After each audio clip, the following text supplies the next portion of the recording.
Rain Over Wakayama, a samurai's journey with his son. Written for Ronin storytellers. It was the kind of rain that whispered rather than roared. Gentle, steady, and unceasing, like a lullaby sung by the heavens themselves.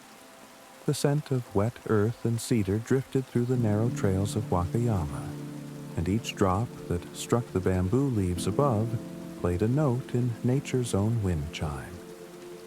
I remember it vividly, the way the mist curled around the base of the hills like shy spirits, and how the water collected in silver ribbons along the path.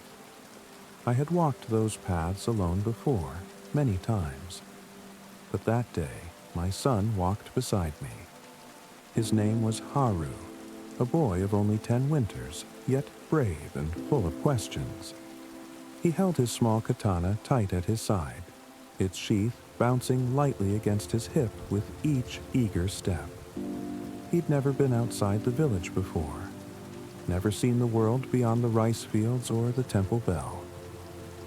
"Oto-san," he asked, looking up at me with eyes the color of deep forest shadows.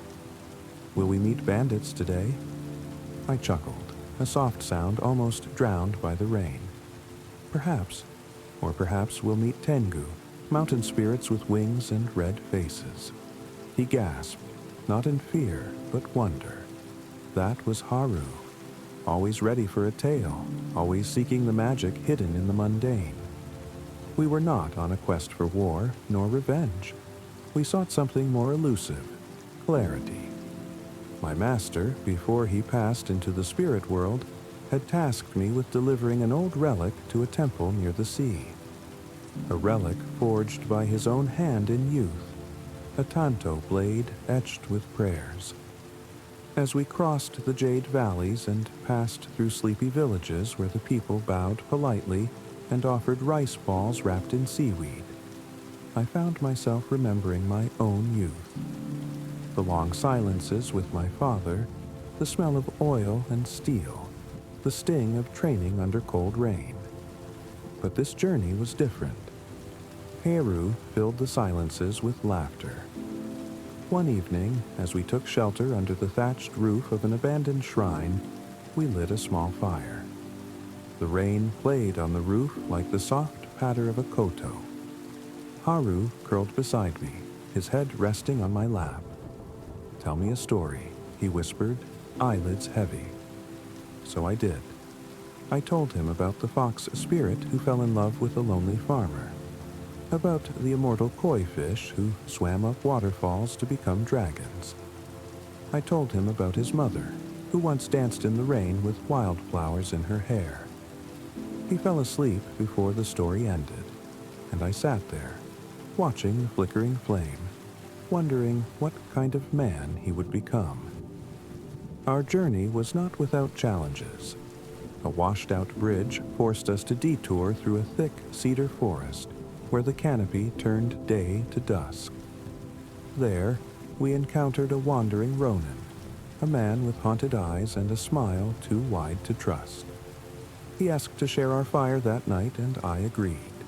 Not out of hospitality, but caution. Better to watch him closely than to wonder if he watched us from the shadows. Haru was fascinated. He peppered the stranger with questions: where he had traveled, what battles he had fought.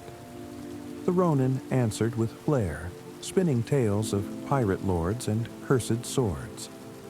Later, after Haru fell asleep, the Ronin turned to me. "You teach him the way?" "I try." "Good," he said. "The world is no place for a blind boy. Let him see."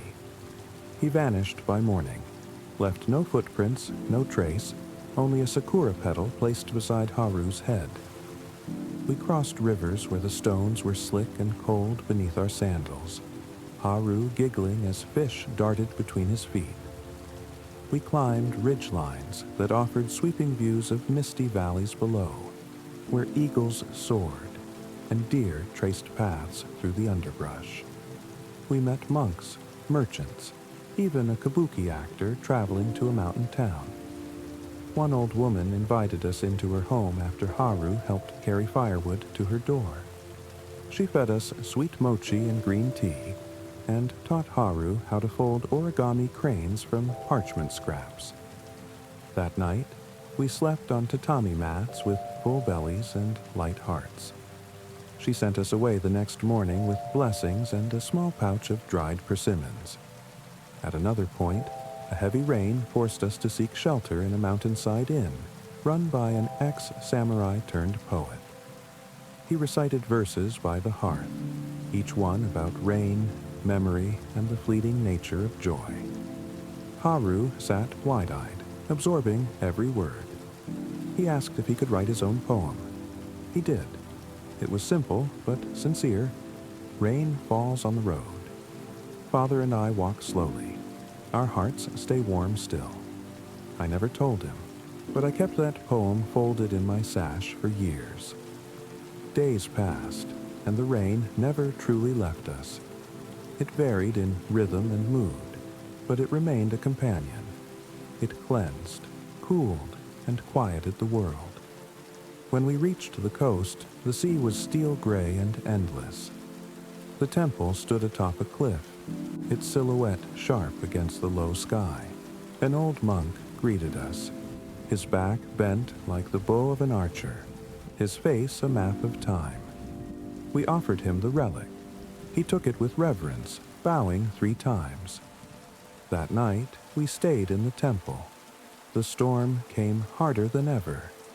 Thunder groaned over the mountains, and wind sang through the wooden slats. But inside, it was peaceful. Haru and I sat in the meditation room, watching the candle flames dance. He looked up at me. "Will we go on more journeys?" I nodded. "Yes, many." He smiled and leaned into my side. And in that moment, I realized this journey was never about the relic. It was about walking beside my son, sharing rain, stories, and silence. We stayed at the temple for 3 days while the storm raged. The monks taught Haru to sit still, to breathe deeply, to listen to the silence between raindrops. I watched him learn patience, humility, and joy. On the morning of our departure, the skies finally cleared. The rain had stopped. The world was washed new, colors more vivid, scents more pure. Haru took my hand without a word, and we walked toward the rising sun.